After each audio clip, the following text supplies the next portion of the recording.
You find yourself in an unfamiliar world. In front of you are 3 children, each of them perfectly rational. Each child is also guarding one of 3 doors. Behind 2 of the doors is a monster that will rip all of your limbs off and leave you to die of blood loss. But behind the 3rd door is a magic crystal that will give its holder the powers of a god. You don't know which door the crystal is behind, and you can't understand the language the children speak, but for inexplicable reasons you know that they can understand your questions. One of them will always tell the truth, one of them always lies, and if you could ask the 3rd one, they would tell you they always lie. Don't think about it. Each child is also blind and only knows what's behind their own door and what their own true or false role is. But what's interesting is that every time any of them answer a question, they will roll a 6-sided die. Whichever number the die lands on, they will cycle their truth rolls that many spaces, like so. Of course, if it lands on a 3 or a 6, there will effectively be no change, since after that roll, their rolls do a full barrel roll. While you and all 3 children can always see the number rolled, you don't know which way their rolls will cycle.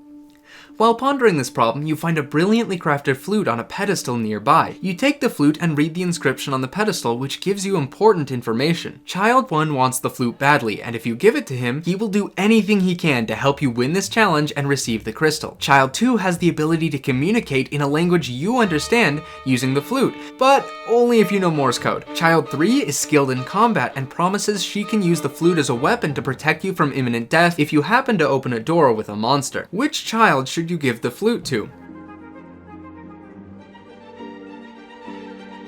Since you don't know Morse code and you're not planning on opening a door with a monster, you give the flute to child 1, believing that even if he's the liar, his perfectly rational actions will certainly be in your favor. You then stand in front of door number 3 as you and child 1 realize you both have the same idea. Child 1 opens his door, revealing a monster behind it, and you realize that your odds of guessing the correct door will increase if you now change your decision to door number 2. But before you can ask child 2 to open it, child 1's body is brutally dismembered by the monster behind the door. Child 2 runs away screaming, and child 3 takes the flute from child 1's corpse and kills the monster. However, when they return, child 2 moves to guard door number 1, child 3 moves to guard door 2, child 4 moves to guard door 3, and so on up to infinity. It should be mentioned that child 4 is not perfectly rational and did not previously exist. Rather, they were a hypothetical future superintelligence which plans to revive anyone in the past who didn't help in their creation into a simulated punishment. Since you and child 1 each helped child 4 come into existence, you two are spared while children 2 and 3 enter a simulated reality. Child 4 simulates the 2 children piloting individual spherical frictionless cows flying at the same altitude on one axis over a Euclidean planet with a diameter of 50 kilometers. Child 2's cow travels at 10 kilometers per day and child 3's cow travels at 20 kilometers per day. Starting on Sunday, child 4 tells them that at some point during the next 5 days they will crash into each other on a day they won't expect. They realize that they won't crash on Friday, since making it to Friday will no longer make the crash date unexpected.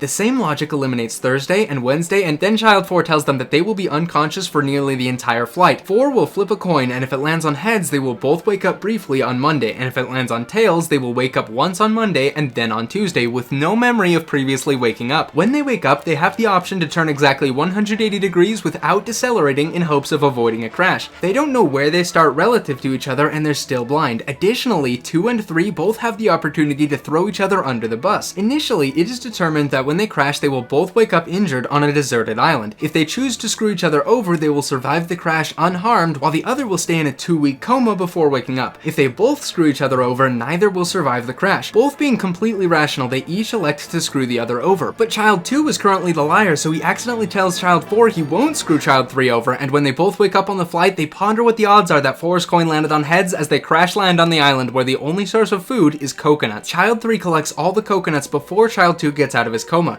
She says she will only share coconuts with child 2 if he can give a proof that explains why the line between any 2 non-antipodal points on the surface of a spherical coconut will be perpendicular to a line from one of the points to the other's antipodal point. Child 2 comes up with the solution instantly, but is still the liar and thus explains it completely wrong, and consequently starves to death. Is this really a free transaction? Child 3 then realizes something interesting. She will always know whether she's telling a true statement or not, and thus can ask herself questions about all of science until she achieves virtual omniscience, which she uses chooses to free herself from the simulation along with Child 2, who will now be in a superposition between deceased and revived until directly observed. Child 2 uses Three's trick to gain omniscience, builds a time machine to travel back before the entire experiment, and kidnaps Child 1, preventing the experiment from ever happening in Timeline B. It should be noted that only the alive half of the Child 2 superposition did this, the dead half did not. Now Timeline B is in a superposition of containing or not containing Child 1. This causes the newly superimposed Child 2B to get revenge on Child 2 Prime by going back in time and killing his grandfather, and producing Timeline C, which begins a chain reaction opening more and more alternate universes, all of them simultaneously existing and not existing. Meanwhile, in the A plot, Child 3 takes the original Child 1's limbs and puts him back together into a near replica, but Child 4 has the flute and isn't sure which of the two Child 1's is the real one. He offers it to the Child 1 made of the original one's limbs, but he says to double it and give it to the next person. Child 1B says the same thing, and he asks every instance of Child 1 in every branching timeline the same question, until Child 1-101 tells him to half it and give it to all the previous instances, creating upwards of 2 non-alien flutes across the multiverse. And now the outside of each of these 100 universes is labeled randomly with the numbers 1 through 100. Child 1 Prime goes to the universe labeled 100 and opens every universe corresponding with the order of magnitude of flutes in the previous one until he finds the one at the end of the loop with 2 to the 100 flutes. Child 1B turns off the lights in every universe. Child 2B turns on the lights in every other universe. Child 3B every third universe, and so on and so on. Child 2 Prime also toggles the lights in every other universe, putting half of them in a superposition of not existing, having the lights on, and having the lights off. Child 3 Prime tells the first 100 universes that at least one of them contains an instance of Child 3, and that an observer in Universe Prime sees an odd number of universes with the lights off. After 100 days with just the given information, the universes 1 through 100 logically determine whether their own lights are on or off and escape the experiment. Child 3B is now adult 3B and solves the Riemann hypothesis. Child 3C starts selling pork chops on the side of the street for a bargain. Child 3D oven the cold food, hot out, eat the food. At this point, a simulated version of Child 1 starts traveling across a line of universes at a rate of 1 universe every time it expands by 10 universes. Paradoxically, he eventually gets to the end and sees a superimposed trolley about to kill 5 people. He redirects it to kill one person who just so happened to be Child 2-10 to the 44th, which stops the entire chain reaction of timelines. He asks himself questions until he determines which door the crystal is behind in this timeline and takes it. The simulation of Child 1 has now become f***ing God and begins an epic battle against Child 1 Prime, who has another instance of the God Crystal. Their battle tears apart the multiverse, folding time and space over itself several times until Child 1, in perfect rationale, directly observes Child 2, causing the superposition to collapse, deleting the entire multiverse that was entangled with him.